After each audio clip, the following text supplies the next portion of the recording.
दामी कार सह 93 केजी गंजेई जबत दुई गिरफ। भंजनगर थाना अधीन खालीगुड़ा टोलगेट निकटरू पुलिस एक दामी कार रे गंजेई चालाण हेउथबा बेले काबू करिछि। सेमानक निकटरू प्राय 93 किलो गंजेई सह दुई जण अभियुक्तों को गिरफ करी कोर्ट चालाण करा जायथिबा थाना अधिकारी कुमार मुदुली सूचना दैछन्ति। एथिसह गंजेई चालाण बेले व्यवहृत कार को मध्य जबत करा जायथिबा से सूचना दैछन्ति।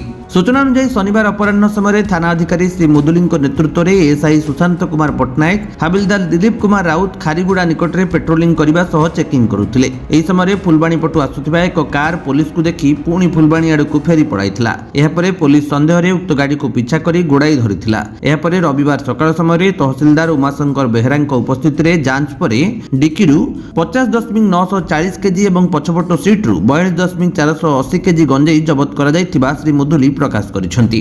एथिसह पुलिस केस नंबर 1212/24 रे एक मामला रुजु करी गंजेई चालाण करिबा अभियोग रे फुलबाणी अंचलर अजय दिगाल और प्रमोद कुमार बेहरा को गिरफ करी आज कोर्ट चालाण करिथिबा थाना अधिकारी श्री मुदुली प्रकाश करिसेंति। अभियुक्त माने कंधमाल जिल्लार सारंगगढ़ अंचलरु गंजेई नेई ब्रह्मपुर नेउथबा जणा पड़िछि। भंजनगररु गोविंद चंद्र गौड़ଙ୍କ रिपोर्ट विश्व विजय न्यूज ओडिशा।